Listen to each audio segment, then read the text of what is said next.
Hello বন্ধুরা, আজ চলে এসেছি আমরা জলপাইগুড়ির সার্কিট বেঞ্চে। এই দেখুন, এটা জলপাইগুড়ির মানুষের কাছে অত্যন্ত আনন্দের জিনিস, আনন্দের একটা খবর যে অবশেষে আমাদের জলপাইগুড়িতে সার্কিট বেঞ্চ হলো। এই সার্কিট বেঞ্চটার জন্য আমাদের জলপাইগুড়িবাসী প্রচুর আন্দোলন করেছে, অনেক ধর্মঘট হয়েছে, অনেক আন্দোলন হয়েছে, তারপর অবশেষে এতদিনে আমরা সাফল্যের সিঁড়ি পেলাম। এই দেখুন, এই সার্কিট বেঞ্চটি মূলত পাহাড়পুরে অবস্থিত। এটি শিলিগুড়ি ইসলামপুরের থেকে যদি যেতে হয় তাহলে আসাম মোড়, তারপর গোশালা মোড় পার করে তারপর পাহাড়পুর মোড়ে নামলেই আপনারা দেখতে পাবেন এই সার্কিট বেঞ্চ। আর যারা আলিপুরদুয়ার, কুচবিহার থেকে আসবেন তারা তিস্তা ব্রিজ পার করে জলপাইগুড়ি শহরে ঢুকতেই পাহাড়পুর মোড়ে নামলেই আপনারা হাঁটা পথেই এই সার্কিট বেঞ্চে পৌঁছে যাবেন। এই সার্কিট বেঞ্চটা আন্দোলন হয়েছিল অনেক দিন আগে থেকে। সেই 1962 সালে প্রথম আন্দোলন শুরু হয়েছিল, তারপর আন্দোলন জোরদার হয় 1993 সালে। তারপর আস্তে আস্তে জোরদার হওয়ার পর আন্দোলনটা হওয়ার পর 2012 সালে শিলান্যাস হয় প্রথম।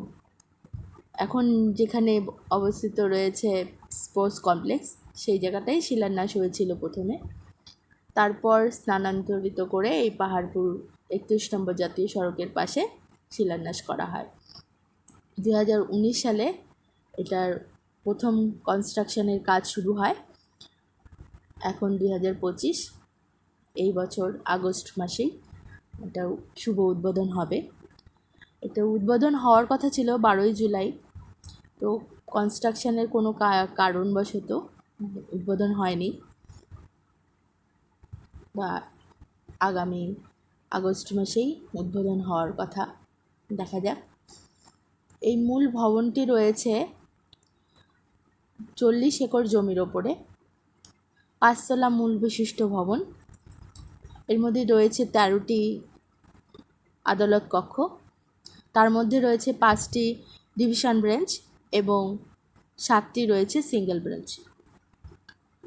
আর এই আদালত চত্বরে ঢোকার জন্য হাইরোড থেকে 3টি বড় গেট রয়েছে, আর আদালত চত্বরের ভেতরে ঢোকার জন্য 7টি মূল দরজা রয়েছে। এই দেখুন, ওই সাইডে দেখুন, দেখাতে পারছি কিনা আমি জানি না, ওই সাইডে রয়েছে ফ্ল্যাট। এই ফ্ল্যাটগুলো রয়েছে মূলত এখানকার কর্মচারী বা লয়ার যারা থাকবেন তাদের জন্য। বিচারপতিদের জন্য আলাদা বাংলোর ব্যবস্থাও রয়েছে।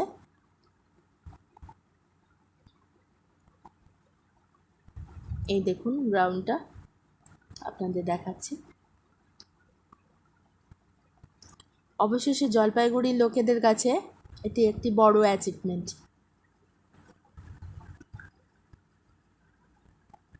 আমরা তো খুবই আনন্দিত, আপনারাও আমাদের সাথে আনন্দিত হন। আমার ভিডিওটা যদি আপনাদের ভালো লেগে থাকে, লাইক, শেয়ার এবং কমেন্টের মাধ্যমে জানাবেন।